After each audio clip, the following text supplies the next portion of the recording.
안녕하세요. 나도 가자 스카이. 오늘은 공통문항의 마지막 3번 문항에 대해 설명하겠습니다. 문항을 보면 배려, 나눔, 협력, 갈등 관리 등을 실천한 사례를 쓰라고 합니다. 이걸 쓰라고 하는 것은 지원자의 인성을 알아보기 위한 항목으로 추상적인 인성을 드러내려면 구체적인 스토리를 통해 보여주어야 합니다. 그럼 하나하나 설명해 가도록 하겠습니다. 먼저 문항을 봤을 때 가장 많이 하는 질문이 이 네 가지를 다 써야 하나요? 입니다. 단국대 입학처의 질의응답을 보면 네 가지 중에서 한 가지 사례를 선택해서 쓰면 된다고 합니다. 천자라는 제한이 있기 때문에 네 가지를 모두 쓰기에는 무리가 있습니다. 하나를 선택해서 깊이 있게 보여주는 것이 중요합니다. 다음으로 3번 작성을 어떻게 해야 되는지 대학들의 가이드라인을 보면 문항에 나온 것을 조금 더 풀어주었습니다. 타인을 존중하고 배려를 실천한 경험, 타인을 존중, 약자에 대한 배려, 어려운 사람들을 위해 헌신, 나눔을 실천, 자신이 가진 것을 남과 나눈 경험, 공동 목표를 위해 협력심을 발휘, 화합, 협력을 통해 어려움을 극복, 목표를 달성, 어려운 상황을 조정, 중재하여 공동체에 기여한 경험, 갈등 상황에 부딪혔을 때 문제를 해결한 경험. 서로 다른 대학교지만 이 작성 가이드는 비슷하게 나오는 것을 볼 수 있습니다. 이러한 소재들로 작성해 주면 됩니다. 그렇지만 3번 문항에 대한 이해를 조금 더 해야 될 필요가 있어요. 자기소개서 3번 문항은 왜 필요할까요? 고려대 입학처의 내용을 보면 지원자의 인격 형성 과정을 살펴보기 위해서 3번 문항을 본다고 합니다. 인격 형성 과정이라는 게 착한 학생이라는 것을 보려고 하는 것인가? 인격 형성을 본다는 게 한 번에 와닿지는 않아요.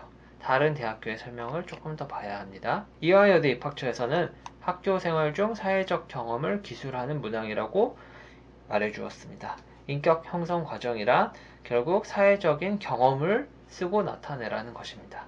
그럼 사회적 경험이 왜 필요할까요? 이것은 서울시립대 입학처에서 조금 더 자세하게 설명을 해주었습니다. 대학 생활은 함께하는 것입니다. 지원자가 대학 학부과의 구성원이 되었을 때 학부과 일원으로서 생활할 수 있는 준비된 대학생이라는 것을 보여줄 수 있는 사례를 고민해 보기 바랍니다. 결국 3번 문항에서 인성을 보고 인격 형성 과정을 본다는 것은 대학교에 입학해서 잘 적응할 수 있을지를 보고 싶다는 것입니다. 이러한 인성에 대한 대학 평가 지표를 보면 이러한 것들이 있습니다. 이 세부 평가 항목 및 내용은 자기소개서에서만 보는 게 아니라 생활기록부에서도 평가하는 것입니다. 여기 밑줄 친 부분들은 자기소개서에 적용될 만한 것들이기 때문에 한번 읽어보시면 될 것 같습니다. 그럼 조금 더 구체적인 소재들을 알아보도록 합시다. 동국대 입학처에서는 멘토링 활동, 체육대회, 동아리 활동 등으로 구체적인 소재를 얘기해 주었습니다. 인하대 입학처에서는 친구들을 배려해 남들이 꺼려한 일을 했던 경험, 학업에 어려움을 겪는 친구에게 도움을 주었던 경험, 대회에서 리더십 발휘, 협동을 통해서 좋은 성과를 거둔 경험, 반에서 갈등을 겪는 친구들 사이를 중재한 경험 등을 소재로 잡아주었습니다. 이러한 소재들을 정리해보면 다음과 같습니다. 학교 생활을 하면서 있었던 모든 것들이 다 소재가 될 수 있습니다. 그럼 이러한 소재들을 어떻게 써야 할까요? 연세대학교 입학처에서는 이렇게 얘기합니다. 경험을 통해 무엇을 얻었는가?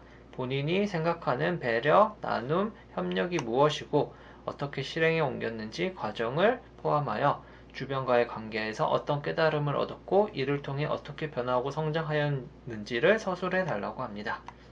정리해보면 3번의 작성법은 배경 설명, 배려, 나눔, 협력, 갈등 관리에 대한 구체적인 스토리, 그리고 배우고 느낀 점, 어떤 깨달음을 얻었고 어떻게 변화하고 성장했는지를 써주면 됩니다. 그럼 실제 예문들을 통해 알아보도록 합시다.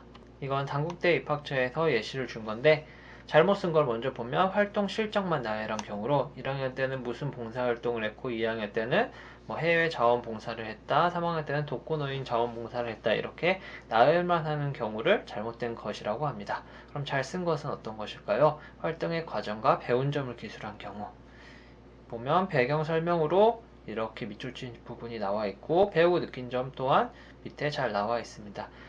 이 예시에서는 구체적인 스토리가 좀 생략되어 있습니다. 그럼 다른 예시로 함께 보도록 합시다. 서울대 입학처에서 공개한 사례를 보면 배경 설명으로 신문부에 지원한 동기, 회장님을 말해주었고 구체적인 갈등 내용으로 기사 수정으로 인한 것을 잘 써주었습니다. 또한 갈등의 해결 방안으로 소통의 활성화를 키워드로 해결하는 모습을 보여주었고 배우고 느낀 점도 소통과 배려의 중요성에 대해서 잘 써주었습니다. 이렇게 순서대로 써나가면 됩니다. 고려대 입학처에서 공개한 사례를 보면 구체적인 스토리는 나오지 않아서 아쉽습니다. 여기서 민주적 합의 절차를 이끌어내는 과정이 쉽진 않았습니다. 이것을 구체적인 스토리로 조금 더 써주었다면 더 좋은 자기소개서가 될 겁니다. 또 다른 사례를 보면 서울시립대 입학처의 사례입니다. 초등학생을 대상으로 프로그램을 직접 기획, 운영한 것을 배경 설명으로 잘 써주었고 첫 시간에 어린이들이 흥미를 느끼지 못했던 스토리, 그에 대한 반성과 배우고 느낀 점이 이렇게 나와 있고요. 이후 어린이들을 관찰하여 수준을 배려한 게임을 제작하여 진행을 한 것을 보여주었습니다. 이처럼 중간중간에 배우고 느낀 점을 이렇게 써주어도 좋습니다. 이 학생의 경우 자신을 반성하고 돌아보는 배우고 느낀 점을 진솔하게 잘 써주었습니다. 배우고 느낀 점은 이 사례를 가지고 참고해서 공부하면 좋을 것 같습니다. 나도 가자 스카이 구독과 좋아요 한 번씩 눌러주세요. 블로그에 더 많은 예시와 자료, 합격 내신 등이 있으니 확인해 주시고요.